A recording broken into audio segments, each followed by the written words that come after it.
warm welcome to the very funny Matthew Tate! Thank you.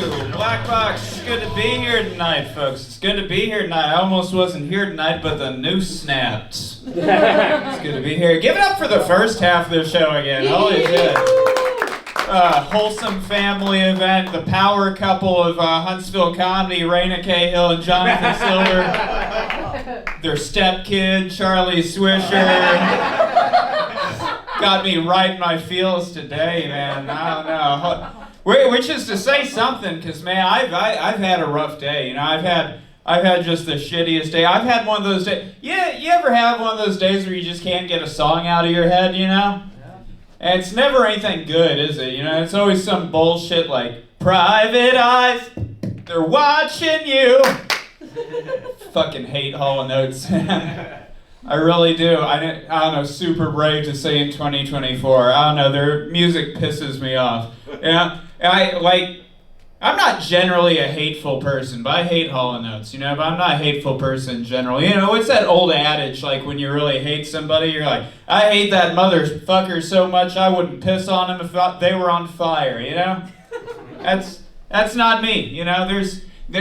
There's not one person in here where if you were on fire, I would not piss on you, you know? Mark my words, if somebody catches on fire here, everybody's getting pissed on just to be safe, you know? This guy came with the plan, you know? Now, there are a couple people, though, that I hate so much, Hall & Oates. If they were on fire, I would piss on them, and then I would set them back on fire, you know? Like, why can't it be something good that's stuck in my head, you know? Like, I could be walking around all day with Pearl Jam's Even Flow stuck in my head, and yeah, I'd be having a better time. Still wouldn't understand a fucking word of that song. You know, what is it with early Pearl Jam music? You can only ever understand the last word of every line. You know, it's like, concrete. But yeah, I'm not a hateful person, you know. In fact, some might say that I'm a very loving person. Some might say that I have a love that burns. Like 3 to 5 days at a time, and then it disappears out of my life for 2 years, like all my love interests. You know, picking up what I'm putting down. Talking about herpes. Make some noise. Who's got it?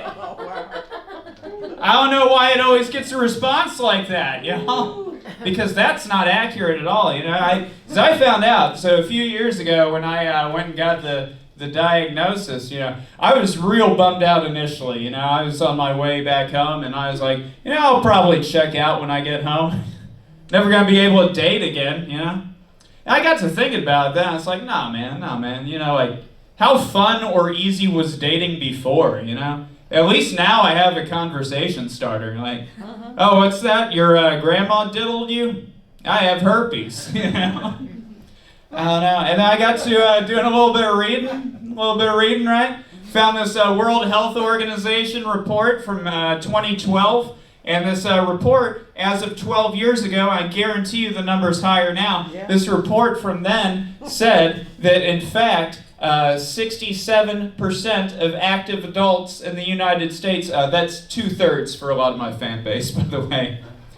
But 67% of adults have herpes, whether they know it or not. So, you know, if you didn't make any noise when I said who's got it, I want you to do me a quick favor, if you're not lying, and take a quick look to your left, then take a quick look to your right, and then realize both those motherfuckers have herpes! We could all have it tonight, you know, if we just try hard enough.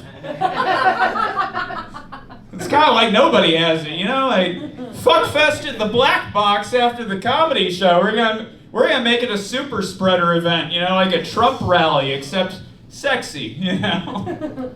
I don't know. If anything, man, I feel like I deserve a gold medal for like avoiding herpes as long as I did, you know, because it's like I did a lot of fucking around, you know. I did a lot of gambling with my health, you know, but as they say, you know, you gamble long enough, the house always wins, and the house won, you know. But like, I should have gotten it a lot sooner, you know, because I'm basically like if avocados were a person, you know. Because like between the years of 2008 and 2018, I came in everything. Oh, folks. Hello, my name is Matthew Tate, and I only do two things, and that's eat ass and play tennis. None of y'all look particularly fit or talented, so let's get fucking weird. Any of y'all ever been getting your ass ate by a native German speaker while getting your dick blowed by a native Russian speaker? I like to call that duolingus. Had this one happen to me recently, folks. You ever been going down on a lady, you know, right? And she neglects to mention to you that she's on her cycle, yeah? This happened to me last week, and then all of a sudden I'm in this awkward position like, how the fuck are we both keeping our balance on this bike? I know that's not what that means. But there's a lot of shit that I don't know what the fuck it means. You know, I find out a lot of new things. I'm always learning new things. I forget most of it, but I do learn a lot of new things. Like, for example, I was on my way to a gig in Birmingham recently, and I passed by one of them car towers. You guys seen these? You know, the car vending machines? It said Carvana on it, and I was like, Carvana? What the hell is that? Isn't that band from the early 90s that was popular for like 2 seconds?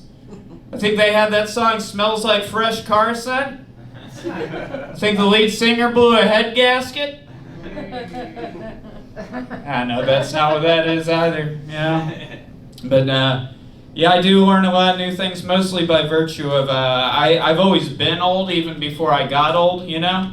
So it really amazes me how time marches on. Sometimes, you know, a thing will occur to me that I hadn't really considered before. Like, I had this shocker 3 days ago, speaking of Kurt Cobain. Did you know if he were alive today, Kurt Cobain would be 57 years old?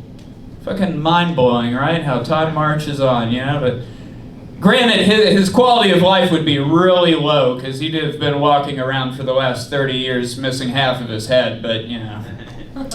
I don't know. It makes getting old and being out of touch and not knowing what things mean makes everything difficult, you know.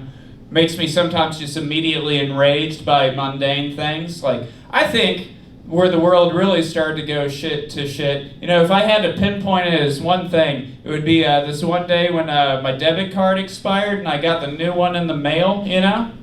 And you've been through the drill. You know what happens when the new card comes. You got the sticker on the back. It says, call this hotline to activate your card. And I called the hotline, and it said to enter your 16-digit card number followed by the hashtag sign. I was like, the fucking what? It's called a pound sign, you know? Sound old and grumpy. I don't know. Hashtags ruin everything, you know? Like, hashtag me too, that's a bad time, you know, but I wish somebody would pound me too, you know what I mean? Hell yeah. Makes online dating difficult too, because I don't know about you, but I'm not good with the emoji speak, you know? You know who speaks the hieroglyphics? Not old Matthew Tate. No sir, not one bit. Makes communicating very hard. You know, I matched with this lady on the Tinders, and I can't be positive what she said because I don't speak the hieroglyphics, but I think that what she told me was that she wanted me to eat her wet cat until she cried. Yeah, I reversed that swipe in a fucking hurry, man. I was like, not to kink shame, but that sounds like murder. I don't know. And the next lady I matched with, she just would not shut the fuck up about eggplant. It was eggplant this and eggplant that. And can you bring some of that big eggplant over? And I was like, ma'am, I don't know if you read my profile, but I'm a stand-up comic, not a farmer. I guess I can stop by the Whole Foods on the way. I don't know, man.